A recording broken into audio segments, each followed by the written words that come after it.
Youth की सबसे बड़ी प्रॉब्लम जो कहते हैं ना कि गुस्सा बहुत आता है, उसके सॉल्यूशन पर बात करते हैं। लोग कहते हैं ना फ्रस्ट्रेशन और गुस्सा दो अलग अलग चीजें हैं, लेकिन मैं हमेशा कहता हूँ गुस्सा बहुत जरूरी है, क्योंकि अगर गुस्सा नहीं आता तो आज लोग कामयाब नहीं होते।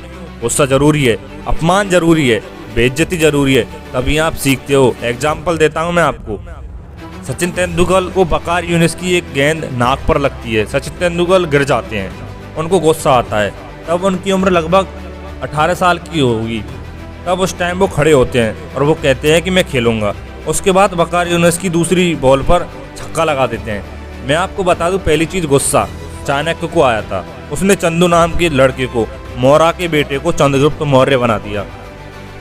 यह गुस्सा था उस काले पंडित का, उस ब्राह्मण का।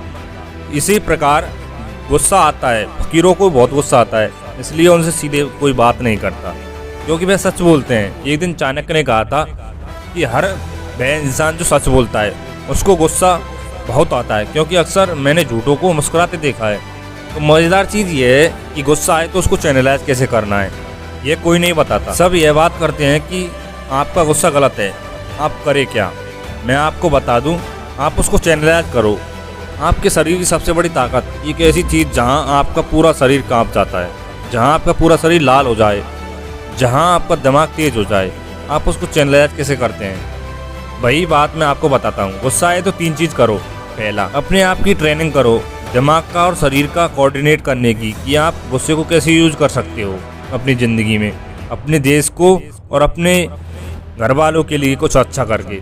दूसरा, आपको गुस्सा आता है ना तो उसको बर्बाद करो, क्योंकि वह बहुत महंगी चीज़ है, कभी कभी आता है, रोज़ नहीं आता।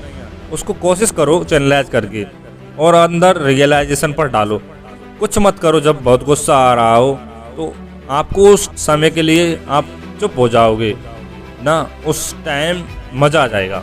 तीसरा, यह सबसे देसी तरीका, एक कोने में जाओ, बैठ जाओ और बोलो कि दुनिया पूरी बेवकूफ़ है। लोग कहते हैं ना कि गुस्सा आएगा तो ये कुछ नहीं कर पाएगा। आपको पता है, फौज में जब वहाँ से गाली आती है तब यहाँ से भारत माता की जय जोर से निकलती है। जब पुलिस के व्यवहार का जब अपमान हुआ है, फिर उसके बाद एनकाउंटर हुए हैं, तो याद रखना गुस्सा सभी को आता है। बस महान वह लोग बनते हैं जिसने अपने गुस्से को अभिमान में बदल लिया हो। बहुत सारे उदाहरण, जैसे रतन टाटा। जब रतन टाटा की फोर्ड वालों ने बेइज्जती की तो उन्होंने फोर्ड को ही खरीद लिया।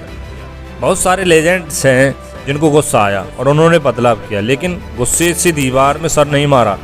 और अगर आपको इनमें से कोई भी बात समझ नहीं आई हो तो सबसे सिंपल तरीका बताता हूँ, दौड़ लगा दो। आप एक बार पूरा 100 मीटर या 500 मीटर की दौड़ लगाओ, पूरा खून गर्म हो जाएगा। उसके बाद जैसे ही थकावट आएगी, उसके बाद सुकून मिलेगा। तो गुस्से को यूज करना सीखो, ना कि उसको अपनी कमजोरी बनाओ। गुस्सा आपकी ज़िंदगी का सबसे बड़ी ताकत है, उसको चैनलाइज करो। लेकिन ज़िंदगी में कभी भी बूढ़े, बच्चे, महिला और कमज़ोरों के ऊपर गुस्सा मत करना, वरना आप बुज़दिल कहलाओगे। तो दिलेर और बुज़दिल में सिर्फ इतना ही फ़र्क होता है। दिलेर देश के लिए, घर के लिए, अपने सम्मान के लिए लड़ता है। बुज़दिल बेवकूफ़ किसी भी बात पर लड़ जाता है। तो अपने गुस्से को काबू में करना सीखो, उसे सही तरीके से उपयोग में लाना सीखो। अगर आप मेरे द्वारा कही गई बातों से सहमत हैं तो वीडियो को शेयर और चैनल को सब्सक्राइब कर देना।